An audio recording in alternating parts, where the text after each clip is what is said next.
오늘 사건 상황실에 전해진 화제의 뉴스입니다. 인천 남동공단의 한 공장에서 큰 불이 나 60여 명이 대피했습니다.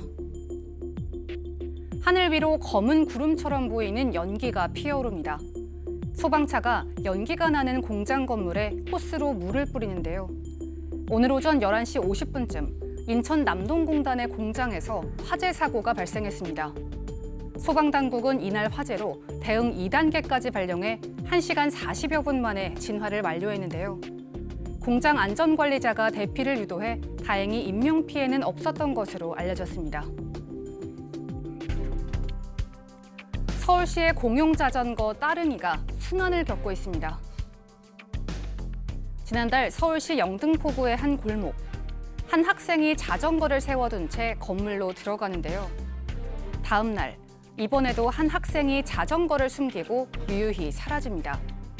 알고 보니 이들은 공용자전거인 따릉이를 무단으로 사용한 뒤에 마치 자신의 자전거인 것처럼 골목에 숨긴 건데요.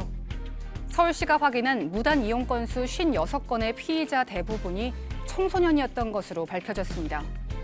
이에 따라 서울시는 도난 방지를 위해 자전거를 무단으로 분리하면 경고음이 울리는 도난 알림벨을 설치했습니다. 주한 미국 대사관저에 침입했던 대학생들에 대한 구속 여부가 오늘 결정됩니다. 지난 18일 방위비 분담금 인상에 반대하며 주한 미국 대사관저에 담을 넘었던 대학생 진보단체. 오늘 오후 3시부터 이들 중 7명에 대한 영장실질심사가 진행되는데요. 구속 여부는 오늘 저녁쯤 결정될 것으로 보입니다.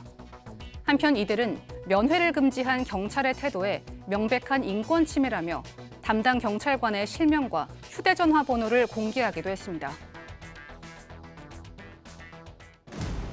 불법 주업을 하던 중국 어선 2척이 해경에 납포됐습니다. 그제 오후 3시 45분쯤 충남 서해안. 달아나는 중국 어선을 해경 고속단정이 추격합니다. 거리가 좁혀지자 해경대원을 향해 벼랑간 무엇인가 날아드는데요. 바로 중국 어선에서 던진 손도끼입니다. 저항하던 동료가 붙잡히자 이번에는 다른 어선들이 돌진해 경고 사격까지 이어지는데요. 최근 이렇게 어업협정선을 침범하는 중국 어선이 늘어나 해경이 납포에 나선 겁니다. 해경은 배 2척과 선장 등 8명을 붙잡고 다른 중국 어선 40여 척도 어업협정선 밖으로 쫓아냈습니다. 지금까지 사건 상황실이었습니다. 항상 불거져 나오는 문제인데 그 서해 바다에서 이제 불법 주업, 특히 이제 중국 어선 이렇게 이제 체포를 하고 사실 이제 응징을 하는 단계에서 이렇게 손도끼로 저항할 정도, 항상 그 중국 어선에 있는 그 중국 어민들의 저항 정도가 심각한 수준이었거든요. 제 잘 아는 지인들 중에서 이렇게 그 이 배타적 경제 수역 여기서 일하는 해경 그 타는 사람들이 꽤 있어요, 직원들이. 사석에서 얘기를 들어보면요, 거의 목숨 걸고 한답니다. 아유. 예? 지금 이번에도요, 손도끼 집어던지고 또 그 다음에 쇠고랑 같은 것도 집어던져서 만약에 저게 그 경찰관한테 맞았으면 거의 치명적일 수도 있었어요.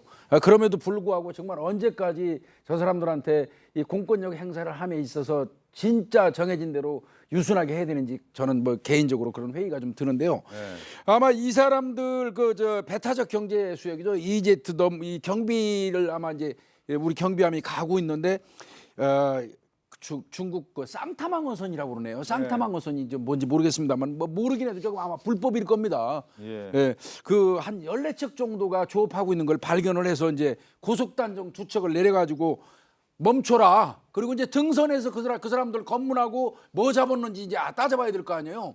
그게 올라타는 과정에 저렇게 손도끼 집어던지고 쇠고랑 같은 걸 집어던져가지고 저항을 했다고 그러는데요. 그 어선 그 2척에는 보니까요, 대구라든지 오징어라든지 삼치 같은 거 한 400kg 정도 불법 어획 수산물이 있었다는 겁니다. 예. 그래서 2척은 압송해가지고 지금 조사 중에 있고요. 나머지 한 40여 척은 그 밀어낸 모양입니다. 예. 조업하려면 양쪽에서 이제 근무를 해서 쌍타망 양쪽에 예. 던져서 이제 근무를 하는 어선을 말하는 건데, 이 중국 불법 조업이 언제까지 이걸 이렇게 놔둬야 되는지 걱정이군요. 사건 상담실로 갑니다.